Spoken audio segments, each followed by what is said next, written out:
Donald Trump, take the land. The president wants a border wall, he wants it black, and he wants it by election day. President Trump is so eager to complete hundreds of miles of border fence ahead of the 2020 presidential election that he's directed aides to fast-track billions of dollars worth of construction contracts, aggressively seize private land via eminent domain, and disregard environmental rules, according to current and former officials involved with the project. He also has told worried subordinates that he will pardon them of any potential wrongdoing should they have to break the laws to get the barriers built quickly, the officials said. Trump has repeatedly promised to complete 500 miles of fencing by the time voters go to the polls in November 2020, stirring chants of finish the wall at his political rallies as he pushes for tighter border controls. But the U.S. Army Corps of Engineers has completed just about 60 miles of, quote, replacement barrier during the first 2.5 years of the presidency, all of it in areas that previously had border infrastructure.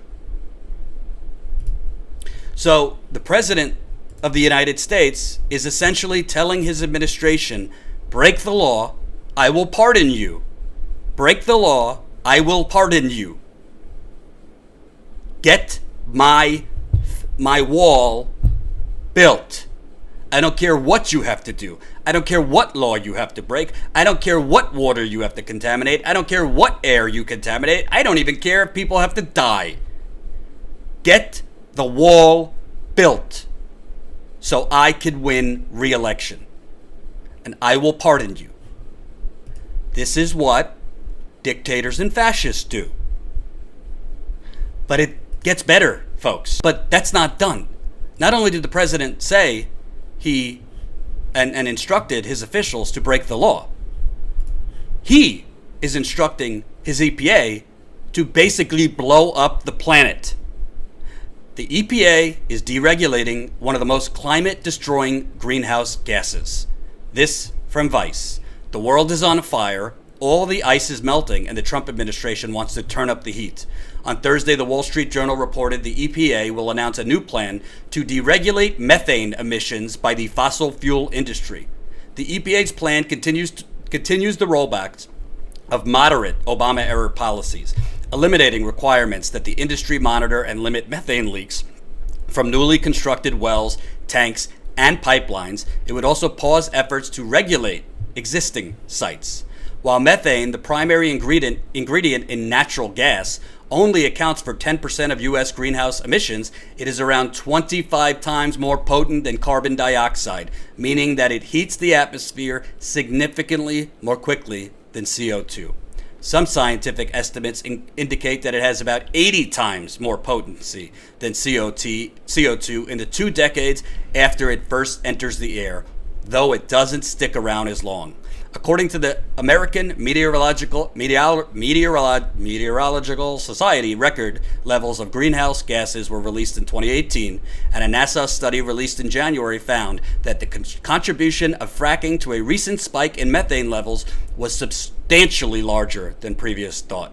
Likewise, a Cornell University study released earlier this month found the chemical fingerprints of fracking all over the methane spike.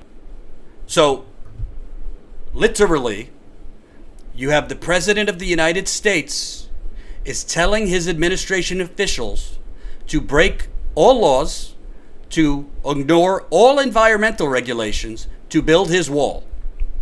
The totally unnecessary, totally racist wall. That's not going to work.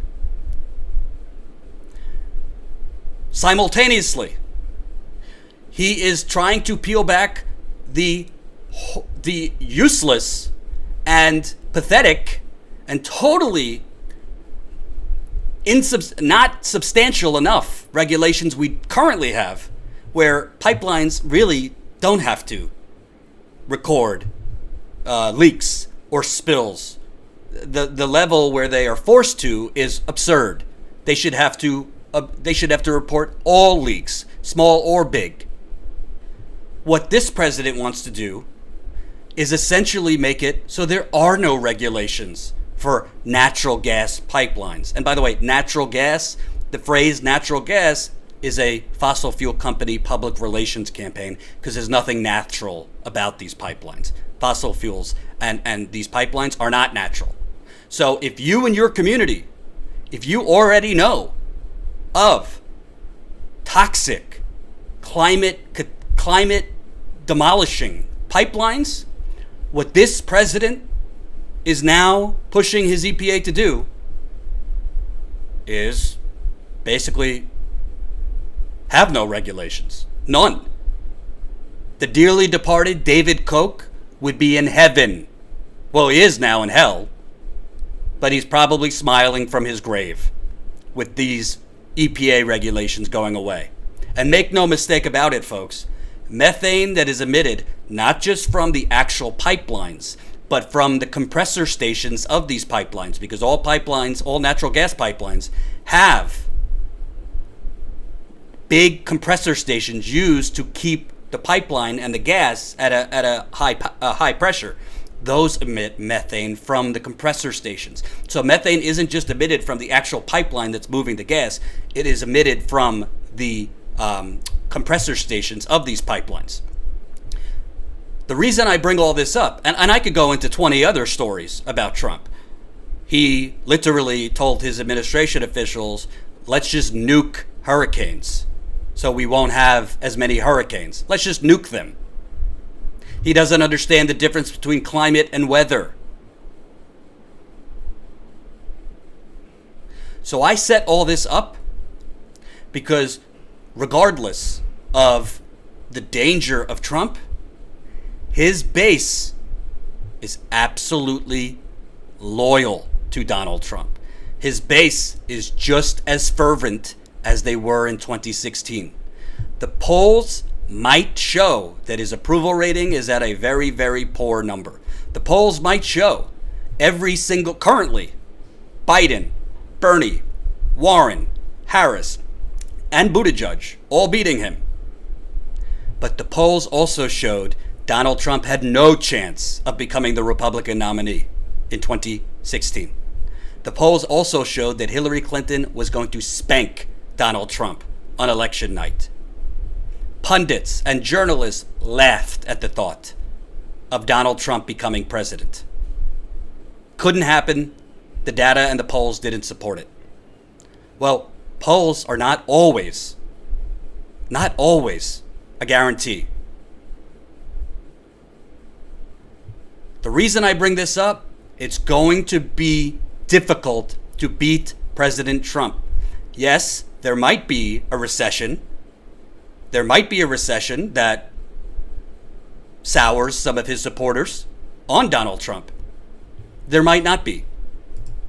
There's a lot of things that could happen between now and a general election, which is in August to August, 15 months from now. Hope you enjoyed that last video. Hop on over to statusquo.com where you can sign up for our email list and become a member for as low as $5 to $10 a month. Membership is how we grow. That's statusquo.com/join. And remember, join our email list so we can grow the revolution with you.